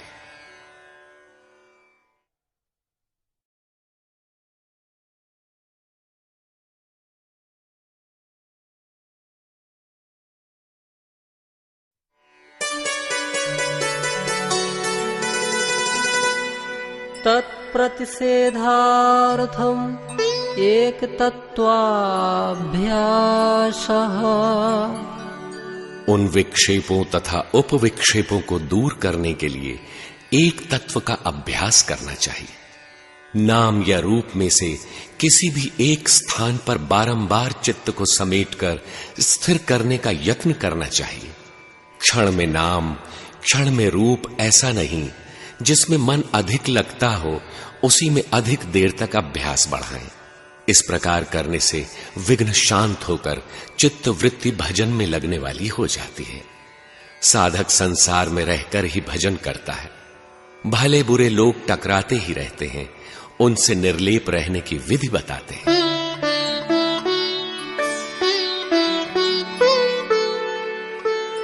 मैत्री करुणामुदितोपेक्षाणाम् सुख दुख पुण्या पुण्य विषयाणाम् भावना तच्चित्त प्रसादनम्। सुखी दुखी पुण्यात्मा और पापियों के विषय में यथाक्रम मित्रता, दया, प्रसन्नता और उपेक्षा की भावना से चित्त निर्मल होता जाता है। राग, रोष, ईर्ष्या, मद, मोह, असूया, अपकार, द्वेष इत्यादि चित्त के मल हैं। राग, रोष, ईर्षा, मद, मोहु जनि सपने हूं इनके बस होहु। वस्तु के प्रति लगाव राग है। दूसरों के गुणों में भी दोष देखना असूया है। इन मलों से निवृत्ति हेतु प्रस्तुत सूत्र में महर्षि कहते हैं कि सुखी व्यक्तियों के प्रति मैत्री भाव रखना चाहिए। गीता में है कि बाहर संसार के विषय भोगों में अनासक्त पुरुष अंतरात्मा में जो सुख है, उस सुख को प्राप्त होता है। वह पुरुष परब्रह्म परमात्मा के साथ मिलन से युक्त आत्मा वाला है, इसलिए वह अक्षय सुख का अनुभव करता है, जिस सुख का कभी क्षय नहीं होता। इस सुख का उपभोग कौन कर सकता है? जो बाहर के विषय भोगों से अनासक्त है। ऐसे सुखी व्यक्तियों में प्रीति रखने से साधना में सहयोग मिलता है। समस्त आप्त पुरुषों की वाणी में सुख एक ही प्रकार का है, एक हरि की भक्ति। रामचरितमानस में है, श्रुति पुराण सब ग्रंथ कहाहि, रघुपति भगति बिना सुख नाही। हिमते अनल प्रगट बरु होई, विमुख राम सुख पाव न कोई। अतः इन ईश्वर परायण पुरुषों में मैत्री भाव से चित्त निरोध की दशा में सहायता मिलेगी, क्योंकि उनकी संगति से जो भी उपलब्धि होगी वह साधना परायण ही होगी। इसी प्रकार संसार में फंसे आकंठ डूबे दुखी व्यक्तियों के प्रति दया की भावना होनी चाहिए, न कि घृणा की भावना। दया बिन संत कसाई, दया करी तो आफत आई। सीता ने रावण को भिक्षा देने में दया की, जिसका परिणाम उन्हें लंका जाना पड़ा। एक स्तर से पहले साधक के लिए दया का विधान नहीं है, उसे सतत चिंतन में ही अनुरक्त रहने का विधान है। दया संत का सहज स्वभाव है। साधक को भी दुखियों के प्रति करुणा की भावना रखनी चाहिए, किंतु भावना रखने और दुख निवृत्ति हेतु क्रियाशील हो उठने में अंतर है, जिसके लिए इष्ट के आदेशों के अनुपात में ही संलग्न होना चाहिए। पुण्यात्माओं के प्रति मन में प्रसन्नता की भावना रखनी चाहिए। गीता में कर्म की नियत विधि को ही पुण्य कर्म कहा गया है। इस नियत कर्म का आचरण करने वालों के प्रति प्रसन्नता की भावना होनी चाहिए कि भगवान की इन पर कितनी कृपा है। यही विधि है। इन्हीं सोपानों पर मुझे भी चलना है, न कि उनकी नकल करने लगे या उनमें दोष ढूंढने लगे। पापात्मा अर्थात जो पतन की ओर उन्मुख हैं, ऐसे लोगों का संसर्ग होने पर उनके गुण दोषों से तटस्थ रहना चाहिए। उदासीन नित रहिय गोसाई, खल परिहरिय स्वान की नाई। उसका त्याग नहीं, असंग रहना चाहिए। व्यक्ति बुरा नहीं होता, उसकी परिस्थिति ही ऐसी है। आप उनसे कुछ ग्रहण न करें। इन भावनाओं से चित्त निर्मल होने लगता है। चित्त वृत्ति को स्वच्छ करने के लिए अन्य उपाय बतलाते हैं। प्रच्छर्दन विधारणाभ्याम वा प्राणस्य, अथवा प्राणवायु को बारंबार बाहर निकालने और रोकने के अभ्यास से भी चित्त स्थिर होता है। श्वास को बाहर निकालें, जितना संभव हो उसे बाहर रोकें। बार बार श्वास बाहर निकालें और रोकें। 4-6 बार भी ऐसा करने से दूषित वायुमंडल बाहर हो जाता है। चिंतन में बैठने पर मन शीघ्र एकाग्र होता है। चिंतन, भजन, नाम, रूप में मन अधिक लगता है। चित्त को स्थिर करने का एक अन्य उपाय महर्षि बतलाते हैं।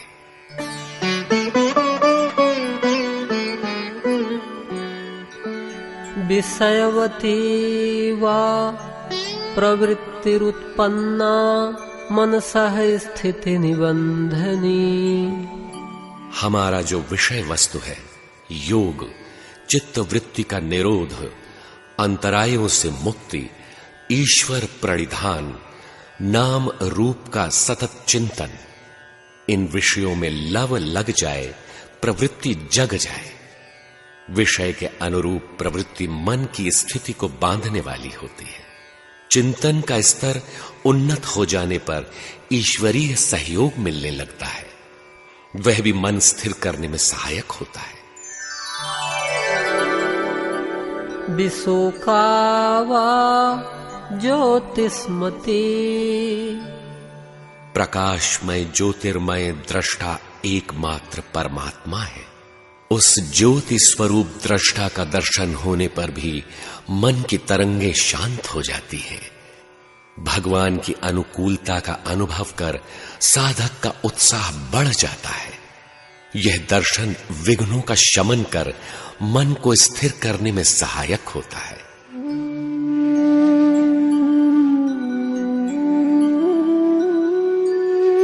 वीतराग विषयम वा चित्तम, वीतराग अर्थात राग मुक्त महापुरुषों की जीवनचर्या को अंतःकरण में धारण करने से चित्त स्थिर होता है। ऐसे आप्त पुरुषों की स्थिति, उनकी रहनी, उनकी प्राप्ति का स्मरण, चिंतन मनन करने से, उसके अनुरूप अपने को ढालने से भी चित्त स्थिर होने लगता है। विघ्न शांत होने लगते हैं।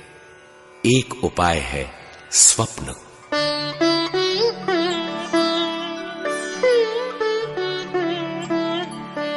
स्वप्न निद्रा ज्ञानालंबनम वा, निद्रा काल में स्वप्न का ज्ञान अवलंबन करने वाला चित्त भी स्थिर हो जाता है। पूज्य गुरु महाराज का कहना था, योगी कभी स्वप्न नहीं देखता। वह जो कुछ देखता है होनी देखता है, भविष्य देखता है। वह स्वप्न में भी साधना की पकड़, क्लिष्ट और अक्लिष्ट वृत्ति का विकास कैसा है इसे देखता है। निद्रा काल में जो दृश्य मिलता है भगवान से प्रसारित होता है, सद्गुरु से मिलता है। उसका अनुसरण करने वाला चित्त स्थिरता की ओर अग्रसर हो जाता है।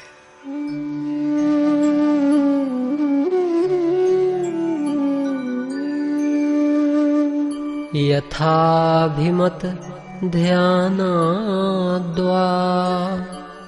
जैसा अभिमत है ईश्वर शरणागति, ओम के जप से अंतरायों का अंत, चित्त वृत्ति का शांत प्रवाहित होना, समाधि की जागृति, चित्त का एकाग्र होना, ऐसा कहीं से कुछ मिले उसे ध्यान में लेने से चित्त वृत्ति स्वच्छ हो जाती है। वातावरण को साधना के अनुरूप ढाल लेना, आशय को बदलकर साधन के अनुकूल ढाल लेना यथाभिमत ध्यान है। एक बार अर्जुन चिंतनरत था। अकस्मात कर्ण कोहरों में संगीत लहरी झंझना उठी। उसने सिर उठाकर देखा तो उर्वशी खड़ी थी, जो देवलोक की अप्सरा नृत्यांगना थी। सभी उसके रूप पर मुग्ध हो झूम रहे थे, किंतु अर्जुन ने उसे स्नेहिल दृष्टि से मातृवत देखा। शब्द रूप से मिलने वाले विकारों के स्थान पर अर्जुन ने आशय बदलकर साधनानुकूल मातृव्रत ध्यान किया। पूज्य महाराज जी के संरक्षण में साधनरत एक महात्मा निराधार विचरण की अनुमति चाहते थे। उनके बार बार आग्रह करने पर महाराज जी ने अनमनस्क भाव से अनुमति दे दी। वह महात्मा कुछ ही दूर आए होंगे, छोटे बच्चे पांव के बीच लकड़ी डालकर घोड़े का खेल खेल रहे थे। अचानक एक लड़का एक पांव उठाकर कूदते हुए कहने लगा, लंगड़ा चींटा चला रिसाए, 9 दिन में बीता भर जाए, 80 कोस जमुना का तीर, कै दिन में पहुंचा वह वीर। इतना सुनते ही उन महात्मा को अपशकुन होने लगा। उन्होंने भगवान से निवेदन किया कि बच्चे तो खेल खेल में कुछ बोलते ही हैं, इस पर हमें अपशकुन क्यों हो रहा है? क्या वो मेरे लिए कह रहा है? भगवान ने समाधान दिया कि हां, तुम्हारी यही दशा है। तुम्हारा वैराग्य लंगड़ा है, योग रूपी यमुना दूर है, तुम्हारी गति औसतन 1 इंच प्रतिदिन है, अभी तुम्हारी क्षमता नहीं है। बस वे लौट आए। महाराज जी कहते थे, हो भगवान जब कृपा करते हैं तो पेड़ से, पौधे से, पशु से, पक्षी से, मनुष्य से, कहीं से भी प्रेरणा कर सकते हैं, बोल सकते हैं और पढ़ा देते हैं। वे सर्वत्र हैं, इसलिए सर्वत्र से बोल सकते हैं। इस प्रकार साधना में जो सहायक हो उसी को आशय में ढालकर ध्यान करते जाएं। ऐसा करने से चित्त स्वच्छ, निर्मल और स्थिर हो जाता है। भगवान दत्त ने 24 उदाहरणों से शिक्षा ग्रहण की। अजगर में भी उन्हें साधनोपयोगी एक गुण दृष्टिगत हो गया। उन्होंने देखा, भारी भरकम अजगर के मुख के समीप कोई न कोई जीव जंतु आ ही जाता, जो उसका आहार बन जाता था। दत्त भगवान ने उससे सीखा कि साधु को उदर पोषण के लिए द्वार द्वार नहीं घूमना चाहिए। अजगर कोई गुरु नहीं था, किंतु भगवान दत्त ने उससे भी सद्गुरुओं की विद्या को उद्दीप्त करने वाला एक गुण आचरण में ढाल लिया।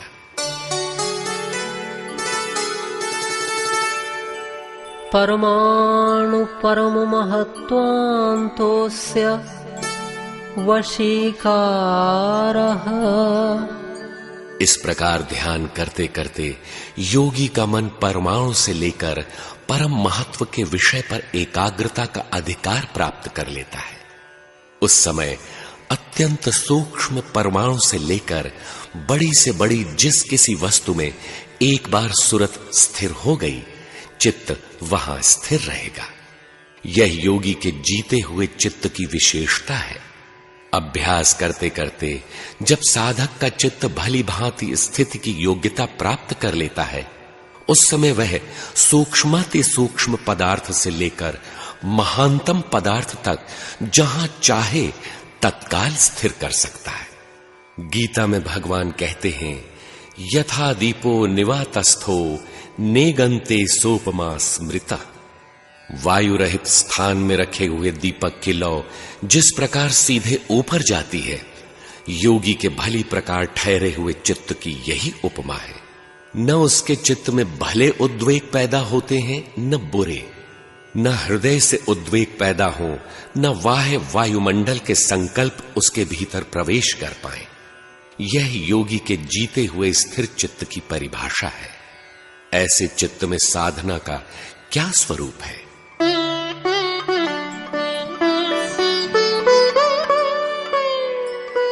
क्षीण वृत्तेरभिजातस्यैव मणेर्ग्रहेत्रिग्रहणग्राह्येषु तत्स्थतदञ्जनता समापत्तिः।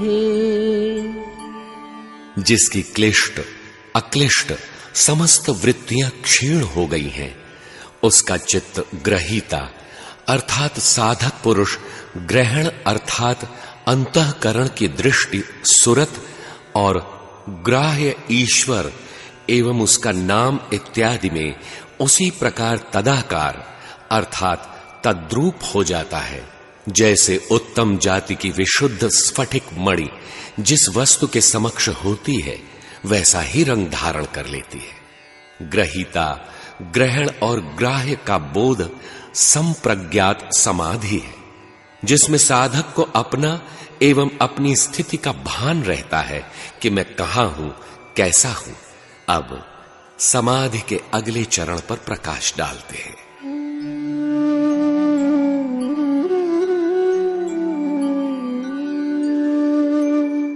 तत्र शब्दार्थ ज्ञान विकल्पैः संकीर्णा सवितर्का समापत्तिः। समापत्ति अर्थात संप्रज्ञात समाधियों में भी शब्द, अर्थ और ज्ञान, इन तीनों के विकल्पों से संकीर्ण अर्थात मिश्रित चित्त का समाधान सवितर्क समाधि है। संसार में तरह तरह के शब्द लोग सुनते ही रहते हैं, उसका अर्थ लगाते हैं, वस्तुओं का ज्ञान भी प्राप्त करते हैं, किंतु उससे किसी की समाधि लगती दिखाई नहीं देती।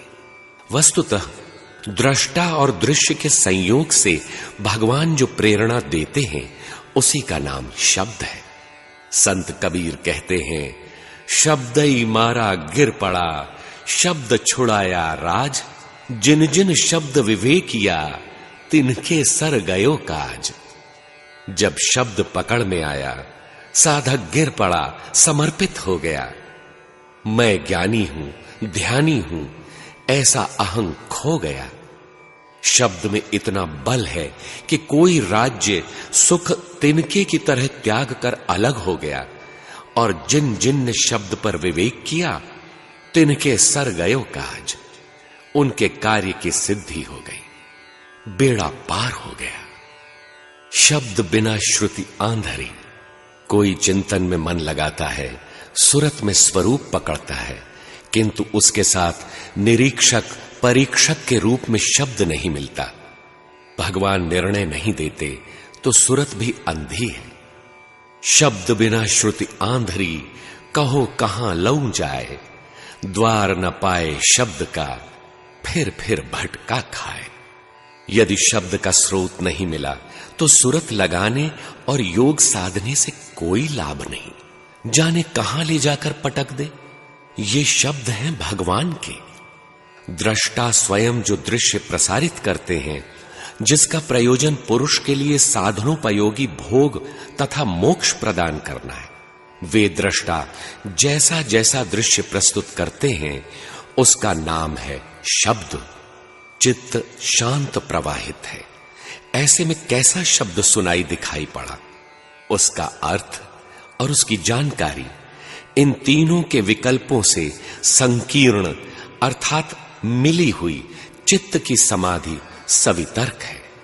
यहां परमात्मा तो नहीं है, लेकिन संप्रज्ञात समाधि है। किंतु परमात्मा का विकल्प भली प्रकार पुष्ट है। कबीर कहते हैं, शब्द सो प्रीति करे सो पावे। इससे उन्नत समाधि की अवस्था निर्वितर्क है, जिस पर प्रकाश डालते हैं।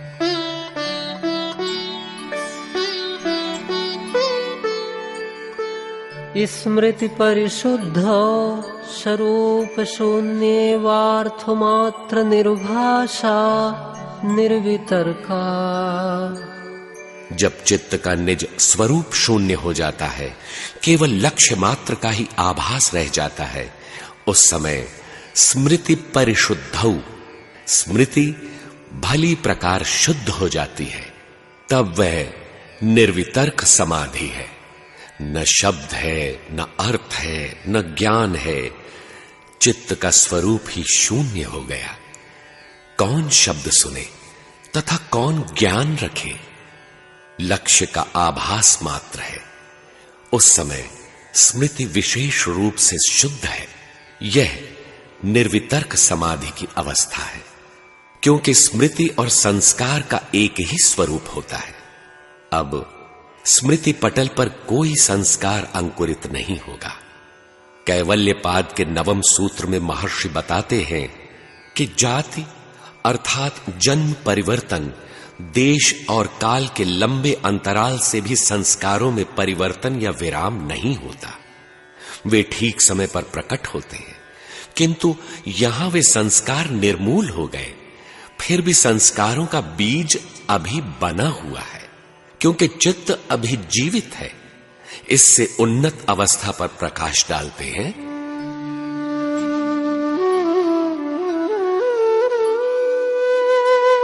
एतयैव सविचारा निर्विचारा च सूक्ष्म विषया व्याख्याता। एतया एव, इसी से अर्थात पूर्वोक्त सवितर्क और निर्वितर्क के वर्णन से सविचार और निर्विचार समाधि का तथा सूक्ष्म विषया साधना की सूक्ष्म अवस्था का भी वर्णन कर दिया गया है। अब देखें इन समाधियों का परिणाम।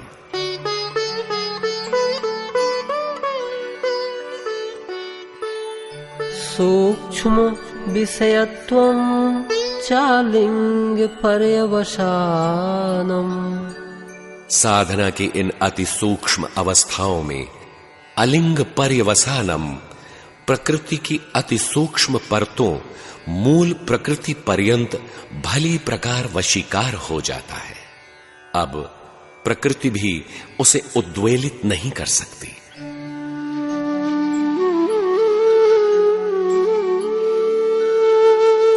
ताएव सबीजः समाधि। उपर्युक्त सवितर्क, निर्वितर्क, सविचार, निर्विचार समाधियां निर्विकल्प होने पर भी निर्बीज नहीं है। चित्त का बीज विद्यमान है, इसलिए ये सब की सब सबीज समाधि ही है। इन चार प्रकार की समाधियों में भी निर्विचार समाधि के निर्मल हो जाने पर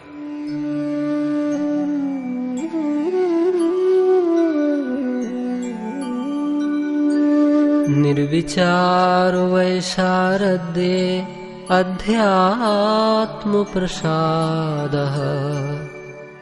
निर्विचार समाधि अत्यंत निर्मल होने पर योगी में अध्यात्म प्रसाद, आत्मिक विभूतियां भली प्रकार प्रसारित हो जाती हैं।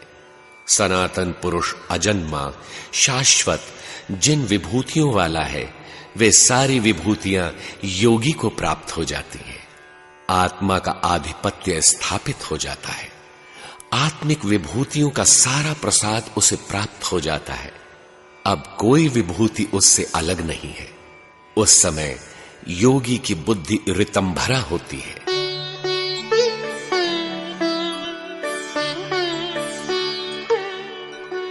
ऋतंभरा तत्र प्रज्ञा उस समय योगी की प्रज्ञा अर्थात बुद्धि ऋतंभरा अर्थात सत्य से संयुक्त हो जाती है। अब वह परम तत्व परमात्मा को धारण करने की क्षमता वाली हो जाती है। जब अध्यात्म का प्रसाद मिल गया तो अब केवल परम चेतन को पाना मात्र शेष रह गया। यह बुद्धि साधारण बुद्धियों से अलग है। इस पर कहते हैं,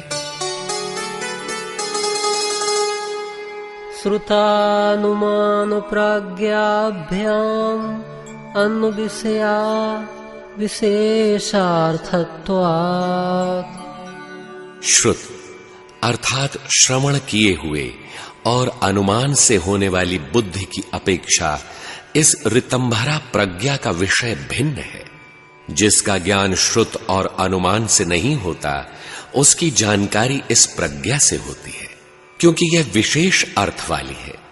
विशेष पुरुष ईश्वर है, उस अर्थ वाली है, उसको ग्रहण करने की क्षमता वाली है। इसलिए श्रवण और अनुमान से जो बुद्धि तैयार होती है, उसकी अपेक्षा यह बुद्धि अत्यंत परिमार्जित है। इस बुद्धि का विषय भिन्न है, क्योंकि यह केवल प्रकृति से परे आत्मा अर्थात दृष्टा को धारण करने की क्षमता वाली है। श्रुत केवल सुनने से कोई बुद्धि तैयार नहीं होती। श्रवणेन्द्रिय में कोई ध्वनि टकराते ही स्पर्श, रूप, रस इत्यादि प्रत्येक के अभ्यास तथा अन्य जन्मों के संस्कार स्मृति पटल पर उभरते ही अनुमान का सूत्रपात होने लगता है, वस्तुओं की जानकारी हो जाती है। किंतु यह प्रज्ञा विशेष अर्थ वाली है। श्रुति या सुरत मन की दृष्टि है। यह भला बुरा सब कुछ ग्रहण करती है। सुरति में स्फुरण के साथ ही अनुमान होने लगता है, किंतु इस ऋतंभरा प्रज्ञा का स्तर उससे उन्नत है। यह पुरुष विशेष ईश्वर को धारण करने की क्षमता वाली होती है। इसके महत्व पर पुनः प्रकाश डालते हैं।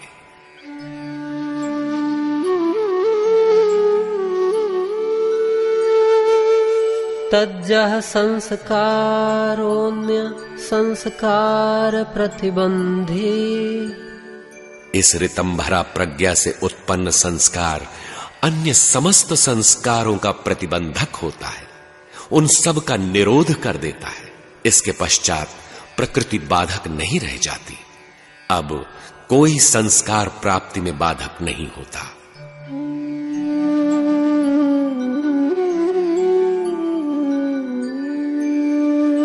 तस्यापि निरोधे सर्वनिरोधान् निर्बीजः समाधिः। ऋतंभरा प्रज्ञा से उत्पन्न संस्कार भी जब शांत हो जाता है, उस समय सर्वनिरोध के साथ निर्बीज समाधि हो जाती है।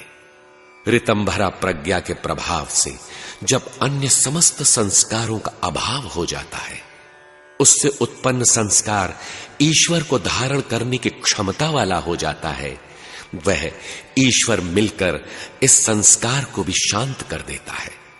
इस प्रकार संस्कारों के बीज का सर्वथा अभाव हो जाने से इस अवस्था का नाम निर्बीज समाधि है।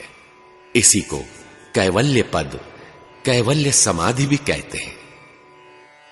निष्कर्ष, योग दर्शनकार महर्षि पतंजलि ने इसके 4 पादों में प्रथम पाद समाधि पाद में योग निरूपण के क्रम में बताया कि योग एक अनुशासन है। अनुशासित किसे करें? उन्होंने बताया, चित्त की वृत्तियों को अनुशासित कर ही लिया तो उसका क्या लाभ है? महर्षि ने बताया, उस समय दृष्टा की स्वरूप में स्थिति हो जाती है। क्या इसके पूर्व दृष्टा स्थित नहीं था? क्या दृष्टा मलिन था? महर्षि बताते हैं, इसके पूर्व जैसा वृत्तियों का प्रवाह था, वही दृष्टा का रूप था। वृत्तियां अनंत है। समस्त वृत्तियां 2 प्रकार की होती है, क्लिष्ट या अक्लिष्ट। कुछ क्लेश प्रदान करती हैं और कुछ क्लेशों से मुक्ति दिलाती हैं। इन वृत्तियों को 5 प्रकार से विभाजित किया गया है: प्रमाण, विपर्यय, विकल्प, निद्रा और स्मृति। प्रमाण वृत्तियों को संचालित करता है। प्रमाण के 3 भेद बताए गए: प्रत्यक्ष, आप्त पुरुषों के दर्शन तथा अनुमान। इन इंद्रियों के समक्ष कुछ भी प्रत्यक्ष हुआ, अनुमान लगा और वृत्ति गतिशील हो गई। यदि प्रमाण अविद्याजन्य मिला तो यह क्लिष्ट वृत्ति बन गई। आप्त पुरुषों का दर्शन और उनकी वाणी मिल गई तो वृत्ति अक्लिष्ट हो गई। प्रमाण वृत्तियों को केवल संचालित करता है। प्रमाण पाते ही वृत्ति गतिशील हो उठती है। विपर्यय मिथ्या ज्ञान है, अविद्याजन्य है, जिसमें मिथ्या ज्ञान को ही जड़तावश ज्ञान मान लिया जाता है। विकल्प शब्द के सहारे मिलने वाली जानकारी है, जिसमें वस्तु तो शून्य है किंतु वस्तु का विकल्प पुष्ट होता जा रहा है। यह अनुभव से संचालित है। इसका नाम दैवी संपत्ति भी है। किंतु प्रमाण विपरीत मिल गया तो यह वृत्ति क्लिष्ट हो सकती है। यदि प्रमाण इष्टोन्मुखी मिल गया तो विपर्यय वृत्ति भी अक्लिष्ट स्वभाव की हो जाएगी। वृत्ति की चौथी अवस्था है निद्रा, जो न तो मिथ्या ज्ञान की जड़ता से बंधी है न अनुभव से ही संचालित है। अभाव का आलंबन करने वाली यह वृत्ति निद्रा है, जो न तो सजातीय संस्कारों का अर्जन कर रही होती है न विजातीय संस्कारों का। कभी इधर तो कभी उधर, भले बुरे का कुछ ज्ञान ही नहीं। 5वां प्रकार है स्मृति। समस्त वृत्तियां स्मृति पटल पर अंकित रहती हैं, अवसर आने पर अंकुरित होती है। स्मृति भी उस समय शुद्ध हो जाती है जब चित्त का निज स्वरूप शुद्ध हो जाए। स्मृति परिशुद्धौ स्वरूप शून्ये, जब मात्र लक्ष्य का आभास रह जाए, समाधि की उस अवस्था में वृत्तियां शांत हो जाती हैं। अनंत वृत्तियां इन्हीं 5 रूपों में घटती बढ़ती कार्य रूप लेती रहती हैं। इन वृत्तियों का निरोध अभ्यास और वैराग्य द्वारा किया जा सकता है। अभ्यास किसका करें? क्लेश कर्म विपाकाश यैर परामृष्ट पुरुष विशेष ईश्वर। अभ्यास का आश्रय ईश्वर है, उसका नाम प्रणव है। ओम का जप करें और उस ईश्वर का ध्यान धरें। इससे अंतराय अर्थात विघ्न शांत हो जाएंगे। नाम और रूप के अतिरिक्त जो हमें अभिमत है, योग, चित्त वृत्तियों का निरोध, जो साधन इस योग में अवरोध उत्पन्न न करते हों, साधना में सहायक हों, उनका भी अभ्यास किया जा सकता है। ऐसे 4-5 सहयोगी साधनों की चर्चा महर्षि ने की, जैसे स्वप्न में मिलने वाले निर्देशों या दृश्यों से शिक्षा ग्रहण करना, ज्योतिर्मय परमात्मा में ध्यान केंद्रित करना, आप्त पुरुषों के संसर्ग में रहना इत्यादि। इस अभ्यास से चित्त स्फटिक मणि के समान निर्मल पारदर्शी हो जाता है, प्रज्ञा रितम भरा हो जाती है, विशेष पुरुष ईश्वर को धारण करने वाली हो जाती है। अमृत पद का बोध कराकर, उसकी प्राप्ति और उसमें स्थिति दिलाकर प्रज्ञाजन्य संस्कार भी शांत हो जाता है। यही कैवल्य है, अमृत पद है, जहां मृत्यु का समावेश नहीं, सदा रहने वाला सुख, सदा रहने वाली शांति और सदा रहने वाला जीवन है। इसके साथ ही प्रथम पाद समाधि पाद पूर्ण होता है। हरि ओम तत्सत।